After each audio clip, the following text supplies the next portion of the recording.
But we went out then at the very end there when it finally dried out enough to put slicks on, and got a few laps, but I still felt like the tires were still coming in, and of course at that point in time it was there was a lot of traffic, and there seemed to be someone always coming out of the pits in front of me, or right at the top of the hill or something like that, or at the bus stop. So there was always something to maneuver around. But nevertheless, it was still good, given the fact that we are going to go into qualifying tomorrow, and we were going to anyway, to get some laps out there, and get some braking points down and things like that. But wish we'd have had more, of course. Now, Ron, you're not unfamiliar, of course, running the Nationwide Series in the rain, and actually captured the first points victory for the series at Montreal a few years back in the rain. So talk about how things can change back and forth with that as well as running. But, looks dry tomorrow at this point anyway. Yeah, no, it's going to be, we want it dry as much as we've got some time in the rain racing. It needs to be dry for it to, ultimately it's a better race in the dry. And obviously for the people watching, it's a better day. And I think tomorrow, 10% chance? Ish. Yeah, so we should be good. Yeah, no, it was fine. It was the only tricky part was here trying to find some grip, and it wasn't as easy to see as you would normally find in the rain. There were areas where you had grip and areas where you didn't, and I couldn't really tell the difference. Normally you can visually see it. And that was a little tricky. Other than the inner loop that was like a skating rink, and the skates were a little dull through there. So other than that, no, we did similar to Danica. We went out late on slicks as late as possible to try to get maximum dry time, and we did 4 or 5 laps, I guess, and wanted to make a couple changes and session over. So we've got we're a little tight, and we're going to make some changes for tomorrow's qualifying and see what happens. All right, if you have questions for Danica or Ron, let us know. We've got the wireless mics, and we'd be very happy to bring them to you. And if you'd give us your name and affiliation before you would ask. Got a Mike Mulhern over here, then Bob Pockris, please. Mike Mulhern, McMullen.net. This is for Ron.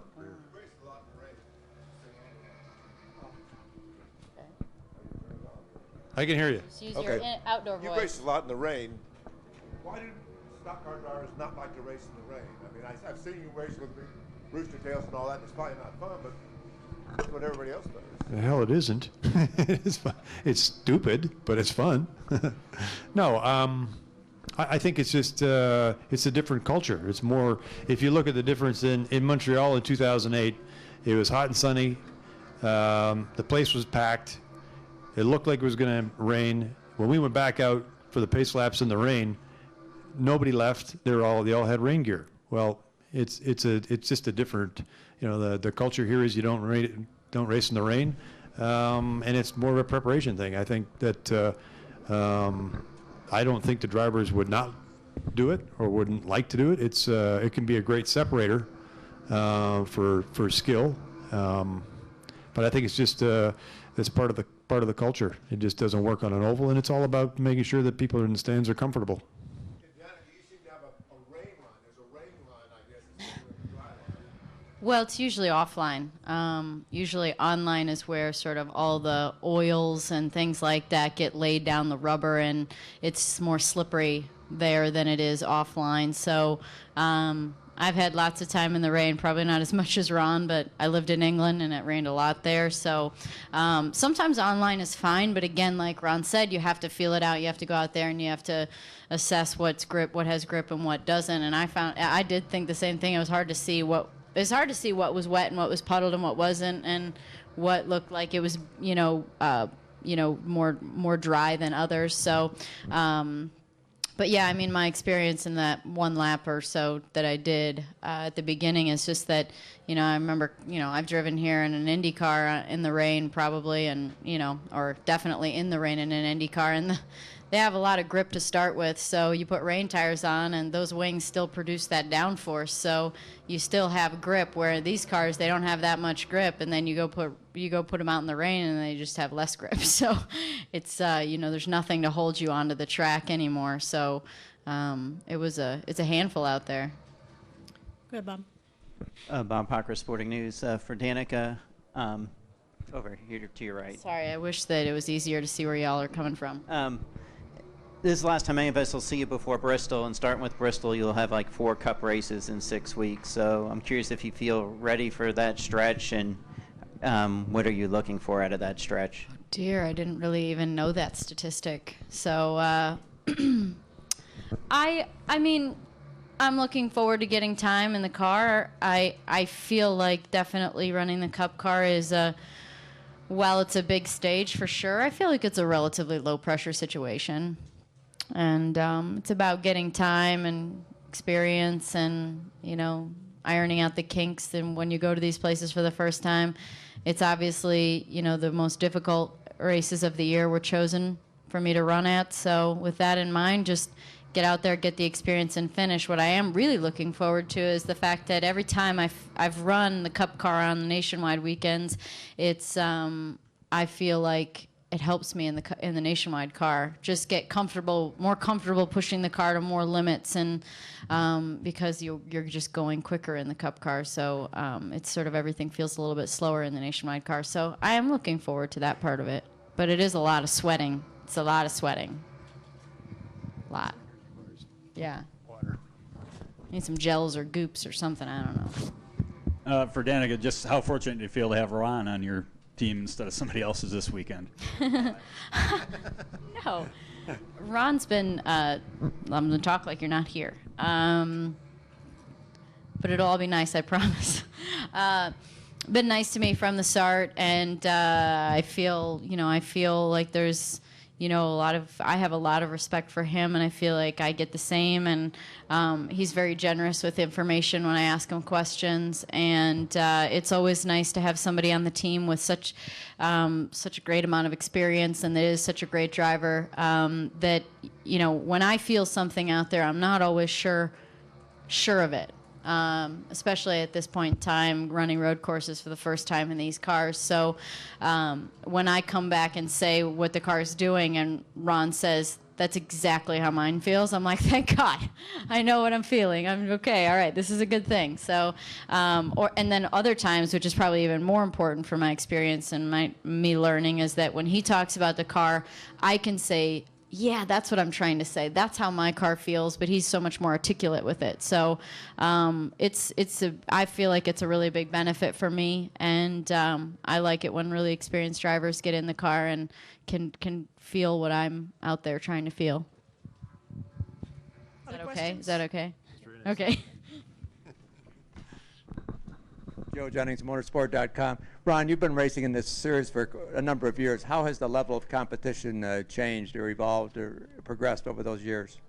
Yeah, it's not any different than Cup. What I will say, because we talked about this earlier, the video game generation are a lot more attuned when they come to a road course, and the ability to simulate is a huge advantage, and a lot of the younger drivers are a lot more adaptable.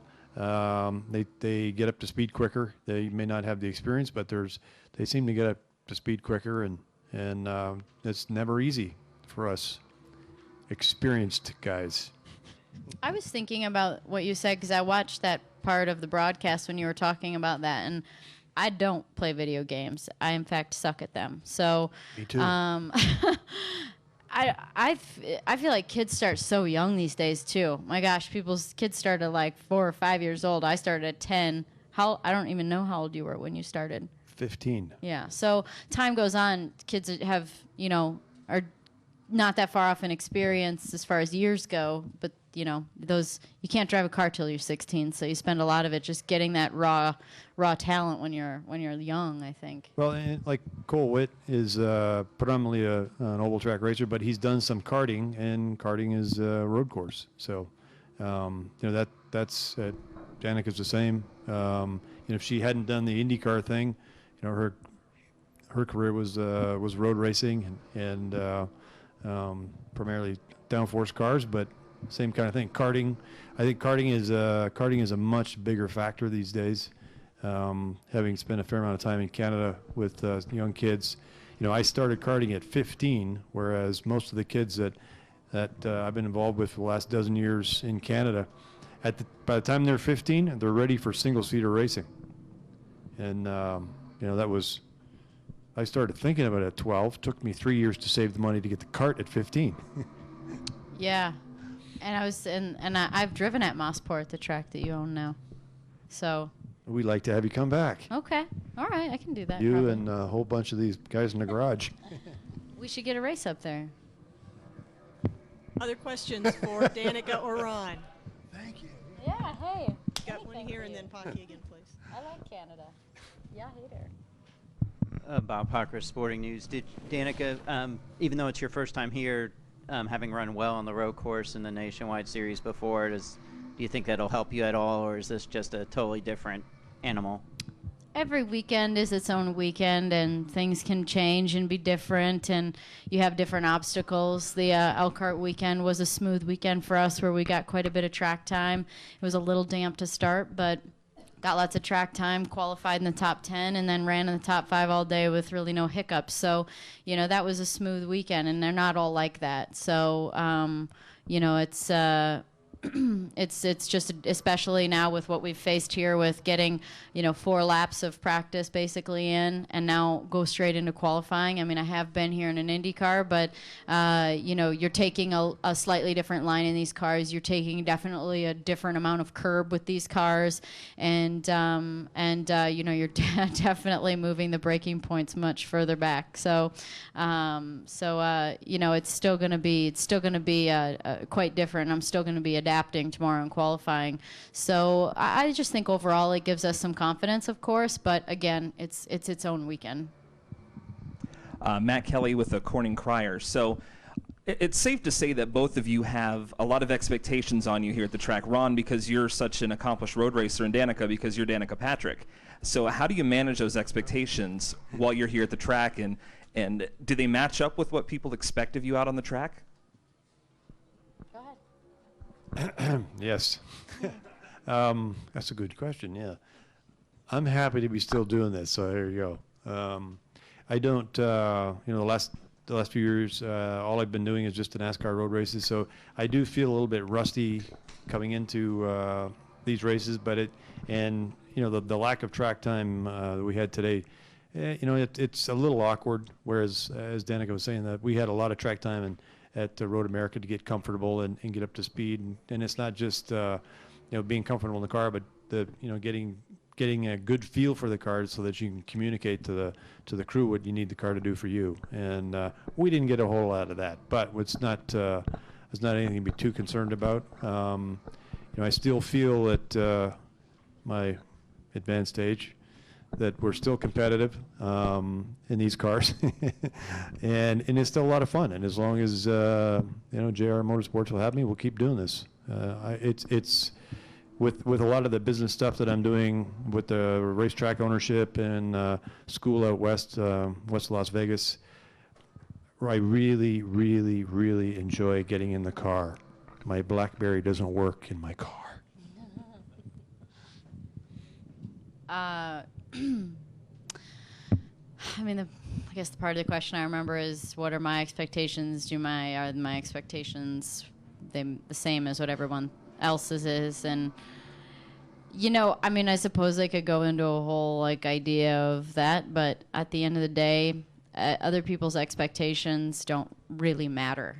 What matters is the people closest, which are myself, my team, my crew chief, all those people, and the people working on my behalf, and the people that run other teams as you can go through your career. That's what matters. And but outside of that, I think it gets distorted by coverage and things like that, and general opinions. And when you get put in front of someone so many times, I feel like are forced. I feel like they end up feeling like they need to make a decision whether they like you or not, because they see it so much and they're pushed to one or the other. And so I think that most important thing is I'm keeping the people closest to me happy, and as well as myself. And those expectation levels change all the time.